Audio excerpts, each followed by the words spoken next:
இந்த கட்டைப்பயிரில் வந்து களை கட்டுப்படுறதுக்கு என்ன பண்ணாங்கன்னா, இந்த பவர் டில்லர் வச்சு களை எடுக்கும் கருவி கொண்டு நம்ம வந்து களைகள் இருந்ததுன்னா நல்லா உழுது அதிலே மடக்கி விட்டுட்டா களைகளை கட்டுப்படுத்தலாம்.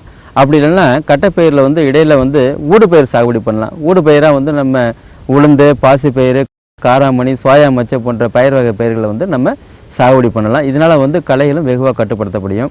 அப்படி ஊடுபயிர் சாகுபடி பண்ண முடியாத பட்சத்தில் என்ன பண்ணோம்னா, அட்ரஸின் என்ற களைக்கொல்லி மருந்தை களைகள் முளைப்பதற்கு முன்பாக, அதாவது கட்டை சீவி தண்ணி பாய்ச்சி, ரெண்டாவது தண்ணி பாய்ச்சும் பார்த்தீங்களா, 3 நாள் அல்லது 4 நாள் கழித்து தண்ணி பாய்க்கிறப்ப இந்த தண்ணி பாய்த்து 2 நாள் கழித்து இந்த அட்ரஸின் என்ற களைக்கொல்லி மருந்தை ஒரு ஹெக்டருக்கு 1 கிலோ ஆக்டிவ் இன்கிரியன்ட் வீதம் 500 லிட்டர் தண்ணியில் கலந்து பாருலையும் சால்லையும் நல்லா படும்படி நம்ம தெளிச்சு விட்டோம்னா களைகள் முளைச்சி வரது வெகுவாக கட்டுப்படுத்தப்படும்.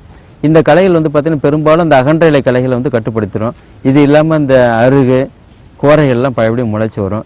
இதை கட்டுப்படுத்தணும்னா கட்டைப்பயிறு சீவி 60வது நாள் பார்த்திங்கன்னா இந்த அருகு குறை கொஞ்சம் வளர்ந்துருக்கும்.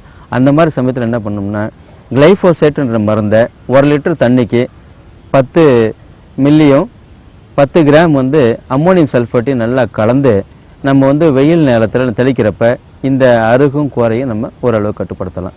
அடுத்தபடி அந்த கொடி வகை களைகள் வரும். அது எப்போ வரும்னா, இந்த பயிர் நல்லா வளர்ந்து ஒரு 6 மாதம் கழித்து வந்து பார்த்தீங்கன்னா இந்த கொடி வகை களைகள்லாம் மேலே ஏறும். குறிப்பாக இந்த கோவை கொடி, அப்புறம் தாலிக்கொடி, முசுக்க, இந்த கொடிகள்லாம் வந்து கரும்பில் சுற்றிக்கிட்டு நல்லா அந்த இலையை வந்து விரிக்க விடாமல் இது பண்ணும். இதனால் அறுவடையும் சரியாக பண்ண முடியாது. இந்த மாதிரி களைகளை கட்டுப்படுத்துறதுன்னா 2,4-D சோடியம் உப்பு, 2,4-D சோடியம் உப்பு 1 ஹெக்டர் நிலத்துக்கு நீங்கள் வந்து பார்த்தீங்கன்னா 1 கிலோ ஆக்டிவ் இன்கிரீடியன்ட் எடுத்துக்கிட்டு 500 லிட்டர் தண்ணியில் கலந்து 1 ஹெக்டர் நிலத்தில் தெளித்தோம்னா இந்த கொடி வகை களைகளை நம்ம கட்டுப்படுத்தலாம். இவ்வாறு இந்த கட்டைப்பயிரில் வந்து இந்த களைகளை கட்டுப்படுத்தணும்.